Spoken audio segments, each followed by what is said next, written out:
Welcome to episode 4 of Lakeshore Christian Church's weekly video podcast. We're coming to you live from our studio at our Antioch campus here in beautiful Nashville, Tennessee. Each week on the podcast, we plan to talk about all things Lakeshore, different ministry opportunities that are here, message series that we may be involved in, community events, and other activities going on here in the area.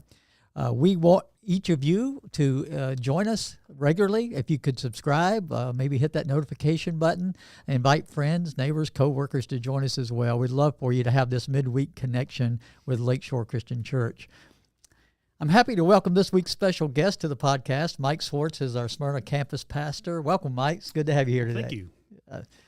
We want you to tell us a little bit about yourself and your family. This is an opportunity for more of our members and people connected to the church to find out more about our staff and volunteers. And I know they like to know more about you and your family. So just tell us a little bit about yourself. Well, I grew up in Spring Hill, Tennessee, before it was like Spring Hill. And so I've lived here. No, it was Spring Hill. It was Spring Hill, but it wasn't like Spring Hill. And so I grew up there. My dad, we moved there because of Saturn, the big car plant that was down there. And just that. So I'm one of the few people from here, from the Nashville area. I'm technically not from Nashville, but come close to there. Right. Went to church and everything through there, and then went to Johnson Bible College when I was after graduation. Met my wife there. We've got 3 boys. Now Johnson University. Now Johnson University over here in Knoxville. Yeah, over in Knoxville. But yeah, I been on staff here for right at almost 21 years. Yeah. And so a lot of different roles in that time. So yeah, we'll talk a little more about that. Yeah. I know you got 3 boys. You mentioned that, and I am one of 3 boys that we grew up together. So I know that is an adventure in and of itself. Tell us a little more about your boys, their ages, and all that. Yeah, so I've got a 13-year-old. His name's Owen. I've got a 10-year-old Gavin and an 8-year-old Jonah, and it's just always loud, always. Right. Everything is broken in my house. and it's just our neighbors have girls and they go outside and they play and their tea sets and everything. And my kids run outside and it's just like mass hysteria. Yeah. And it's usually that's wherever we go. And right. so, yeah. Yeah, I love watching the dynamics there because I remember our family dynamics with 3 boys, and I was the middle boy. So I look at Gavin and I see myself a lot in Gavin. He's a mess. Yeah, in a good way. He is in a good way. They're all a mess in a good way. We're all messes, but in the 21 years you've been here, like I said, things have transitioned some with your role, but it's been great to have the stability of you on staff consistently for that long, and you've always been willing to do whatever we needed you to do. You started out, we brought you on board as a middle school pastor. It was at a time where our youth program was growing, and we wanted to divide up high school and middle school. And we were looking for someone who could specifically take the middle school role. And we knew about you. And tell us a little bit, you went to Johnson University Bible College at the time, but then you had served at camp and other churches before coming here. So I went to church. In my family, you went to church no matter what every Sunday. So I grew up in the church, and so it was always a big part of my life, and ministry was always a big part of my life. When I was about 16, I started working at a summer camp called Camp Christian. It's not there anymore, but I worked there for 2 summers. Got to know a lot of the youth ministers there.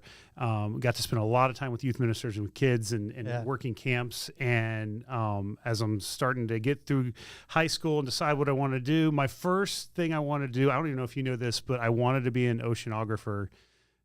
Because I wanted to work with Shamu at SeaWorld. I was like a huge fan. And then I realized, then I realized there's so much science in that is not going to happen.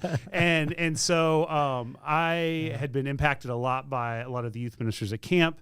My youth minister, his name is Kurt Gross in particular, just I saw what they did. To be 100% honest, I wanted to do youth ministry at first because it looked like a really easy job, and it looked like well, they just throw water balloons at each other and go to camp. This is amazing. Right. So that's how God gets a lot of guys into the youth ministry. Yeah. And then you get in, it's like, oh, it's a lot more.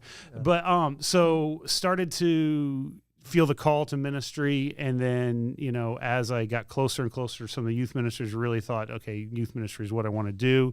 Right. I had a few friends that went to Johnson, and youth ministers and connections there, so I knew some people there. So that's how I ended up there. While I was there, I met my wife Becky, and we met our sophomore year. You may not know this either. It was in the hair dye aisle. Back when I had hair, I got to make a note of that. I could use that.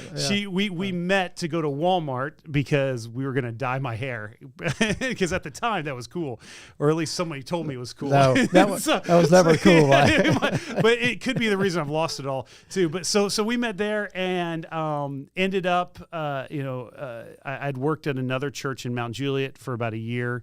Right. Just going back and forth weekend ministry thing. I ended up leaving that church, and I was actually, so it's a long story, I know, but I was roommates with the intern at Lakeshore.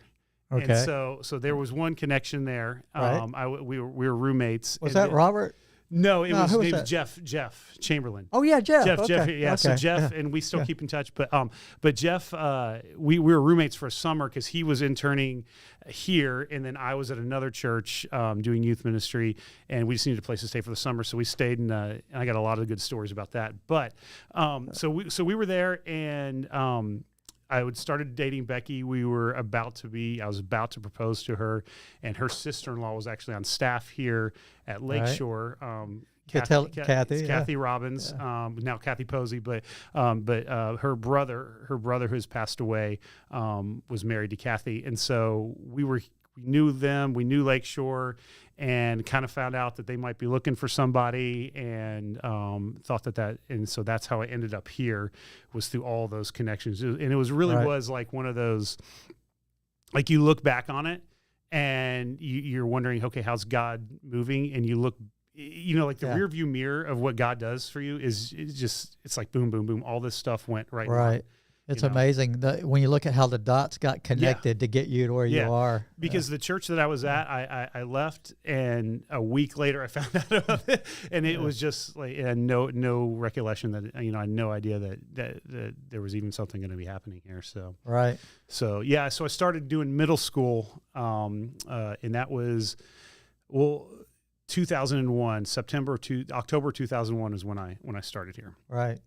So wow, that's great. So you've been with us through a lot of changes and transitions, both also relocating campuses and all of that, and then starting another campus after we relocated to the Antioch campus that we're in now. That campus relocation was an interesting thing too, to move everything from one campus to another, in between meeting in a school. And we went to a school for a year, and then we were here and stored all our stuff, and it was crazy doing portable church out of the school there for a year, and then getting moved in here at the Antioch campus. Over the years, the youth program continued to grow. The campus here at Antioch continued to grow, and we saw that we had a lot of people, a nucleus really, coming from the Murfreesboro, Smyrna, Laverne corridor. Coming to this campus. And so the elder team and staff, we all were praying and looking at, do we need to do another campus down that direction? Because we believe, connecting in a local community is important for the members to be able to influence and bring others, have an impact in that community. And so we made the decision to look at opening another campus. And we didn't just jump and do something quickly. We really prayed about it. I went and took some training on multi-site training, and then as we looked at who would we bring in, we were praying about it as an elder team, and we thought, well, if you were interested, that could be a really good transition for you.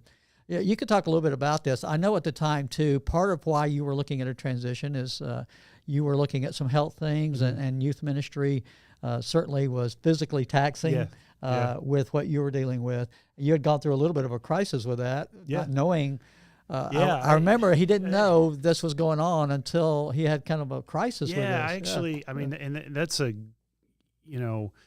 it's not something that, a lot of people know, but I had 2 instances, and I have type 1 diabetes for those people you guys that don't know. I found out when I was 23 years old, somewhere in there. It was about the first year or so I was here at Lakeshore, right. And got sent to the hospital, and then about 10 years later got really sent to the hospital, and really it was kind of touch and go for a while for me, and I went.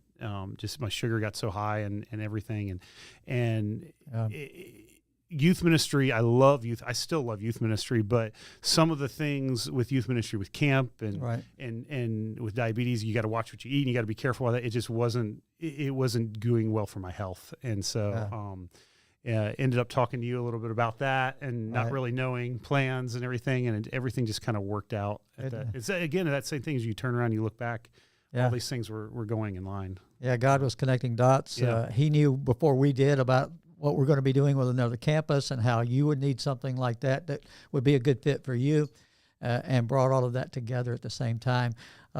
We can't do it on this podcast, but we've got a little video of you in the hospital when you were a little bit out of it. I don't even know if I've seen that. I don't. Oh, really? I don't know if I've seen. I don't remember. Just, I mean. That really was a time that, like, it was scary for my wife. It was scary. Yeah. My kids were so young; they don't remember it. But I don't remember probably a day and a half. Right. But I do remember the staff coming in, and just like one of the things about our staff is we're kind of mean to each other, but in a good way, in a loving way. Yeah. And I remember just you guys coming in and. But we only do that to people we love. Exactly. Though, right? Like the nurses were even like, "Are these people your friends?" Yeah, right. So. We were giving Mike a hard time, but at the same time, we knew at that point he was past the critical crisis stage, and everybody I think needed to feel some light. Yeah, it was. Lightness to it because it was scary there. And it truly is not to take too much time to talk about, but it was something that, like, 100% God was watching over me. The doctors said that I was the highest blood sugar they'd seen on someone alive. Wow. And there's no reason I should have made it through that. I mean, and that's it was 100% just prayer and just divine intervention. Absolutely. And we're so thankful that the doctors were able to take care of you there, and God was watching over you and your family, and provided exactly what was needed. And all joking aside, it's a good warning, a reminder to other people. You've got to be careful with that. You really have to monitor like you need to, take care of your health. And part of you doing that was we looked at that transition. Well, you're very gifted. You've got a lot of great experience, and we're going to be opening up another campus. And you prayed about it, and Becky, and looked at the opportunity and felt like that would be a good opportunity for you. Yeah. And we're so thankful we could launch that campus with you as the campus pastor. You went through some training and preparation for that as well, and were willing to take on whatever you needed to there. And starting a campus from scratch is an adventure. It's a hard thing, but you got in there and did what needed to be done. The book made it look easy. Right. Once again, God's sense of humor is He makes things look easier than they are. So we'll step out there and try. Yeah, exactly. But you've done an excellent job with that. Tell us a little bit about the Smyrna campus, how things are going there. So we launched in April of 2018, and we're down Murfreesboro Road in Smyrna, and we started with a core group there, and we've been growing, and we've been a lot of new people have been coming, and so Smyrna is what a lot of people may not know is we are a video venue, and what we do there is we have everything is live except for the teaching time. So we see Randy every morning every Sunday morning, just like everyone else. When the stream works, when the they stream see works, right? that has happened a few times where the stream doesn't work, and someone will look at me and be like, "You got about 30 seconds, and you're going to preach." By the way, yeah, right. So when the stream works, but it does, I would say 95% of the time, 95 to 99% of the time. Yeah. So we're a video venue, and so. We just have that part, but we've got everything else. We've got children's ministry, youth ministry, a full band and everything. We've got groups going on. We have life groups meeting through the week. The reason we did Smyrna and we picked Smyrna is, like you said, there were a lot of people down there already, and one of the things that is tough for people when they live that far away is to get involved. Yeah. And sometimes, it's good to do ministry with people who you shop at the same grocery store with, and your kids go to the same school. Yeah. And so little league programs together, all of that exactly. stuff. Yeah. And so it's easier for them to invite others and things like that. And we've seen a lot of people who weren't connected to Lakeshore and probably wouldn't have been connected to Lakeshore because of the distance. And so that's been a lot of fun to see. Yeah. And, I have loved watching families get connected there that I'm sure probably would not have been connected otherwise. Yeah. But we also had a core group that was already connected here at the Antioch campus that helped us start that. And I want to thank those people. They helped us get this thing started and were willing to go and make that change.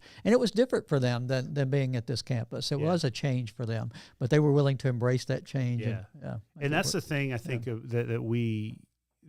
of the things I love about our Smyrna campus and the things that I get to do that I love the most is we have so many volunteers that just have taken over ministries. We have volunteers who are in charge of our youth ministry, in charge of our children's ministry, in charge of our connections. And they're not on staff, they're not paid, but they're willing to be there every week. They're willing to be there early. We have people who get there early, an hour and a half before service, just to put signs up on the street. Yeah. And we have people who set up tents every Sunday morning and make coffee and all these things that you forget how important those little things are. Right. And we have someone who comes and vacuums, every week, and just little things like that, Yeah.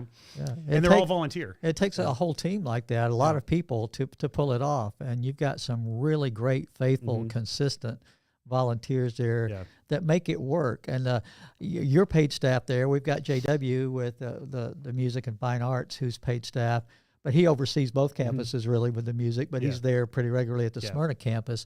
But other than that, it's running with all volunteers. Yeah, it is 100%. And I think what's great about that is that it gives ownership. As pastors sometimes I tend to, and I don't know about you, but I tend to just be like, well, I'll just do it. Yeah. It's easier. It's better for me to do it. It's quicker for me to do it. It's less stress to have to train someone.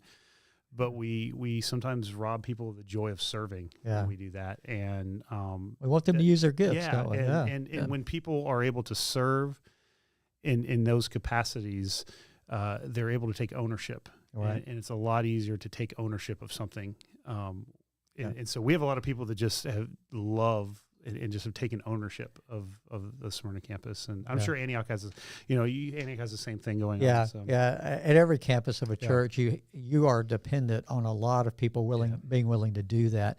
Tell everybody the address there, where it's located. It's 6600 New Nashville Highway, and we're in Suite 110. We're right in the middle. You can't miss us. And so the little strip that it's in is called Parker Square. Mm-hmm. So if you're going down the road looking for a sign, you see that sign.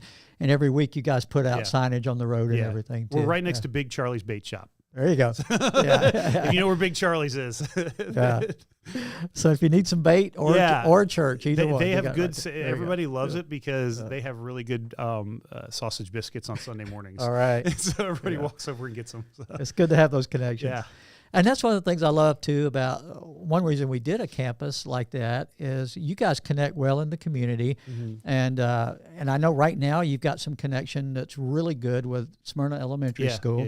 Tell everybody about maybe some volunteer opportunities, some ways they could help and get involved there. We've got, starting just at the campus, we have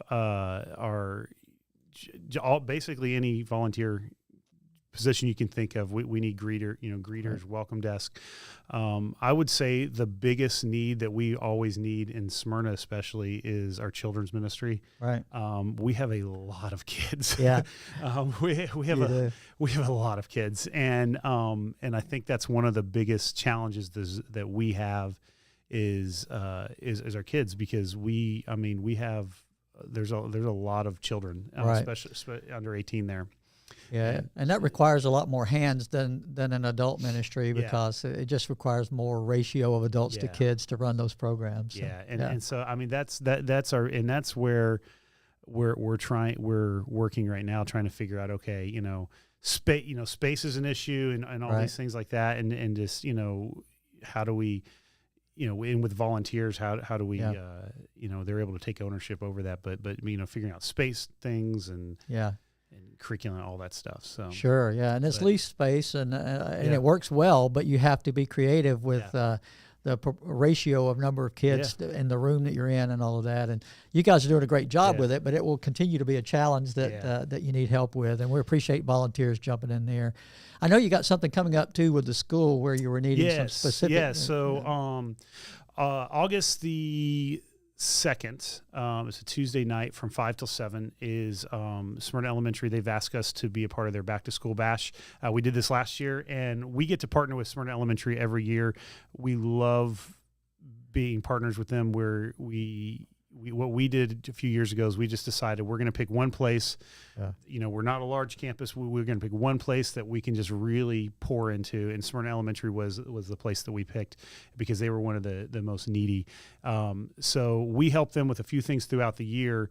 We help them with at Christmas time. We do stockings for them. We've done clothes drives for them. We've done a thing. We haven't done it since COVID, but we do this thing. They've ask us to be a part of this thing called High Five Fridays, where we just give kids high fives.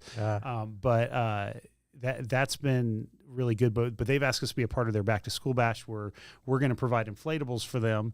And so we need help. Just running inflatables is one thing, but the biggest need that they need right now for that event is they are needing translators for Spanish and English. Okay. They have a large population of parents who need to register their kids for school, right?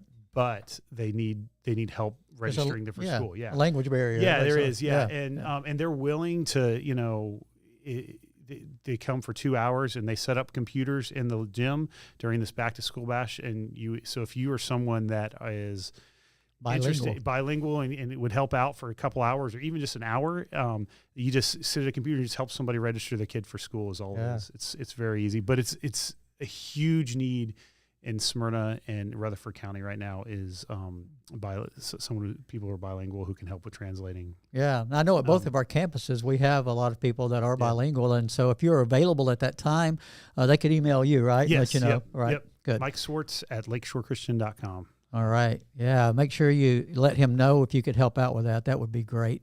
And I know you do a lot of other things there, like this Halloween again. I think they're going to try to do Halloween in the park again. Yeah, we partner with the town of Smyrna and do their Halloween event every year. We're going to do a trunk or treat again this year. There's a couple other events that the town does that we're trying to get in on and things like that. So we're really trying. One of our goals is we want to be in the community. We want to be a church of the community. And I know Antioch is the same way. We want our building open to the community and not just us as church people. We want it open to others. And absolutely. Real estate's expensive. We don't want it to sit empty. We want it to be used for good things and more of a community center type feel. Yeah, exactly. Yeah. And just us being out in the community is one of the best ways that we can do that and being a part of it. Absolutely. Well, I want to let everyone know what a good job you're doing. We love having you on staff. We love your family. They are a real blessing to us. And having your kids in school there and in programs there and all of that, it helps you connect as well with the community, and we appreciate that.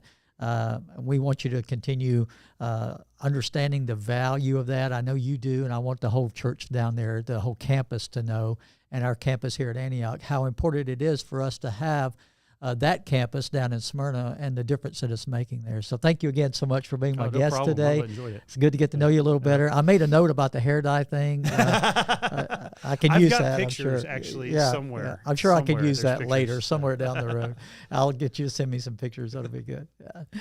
Well, we want to invite all of you that are listening today, share this with others if you can, so that they can join us as well, subscribe and be a regular listener. We also want to invite you to join us on Sunday mornings.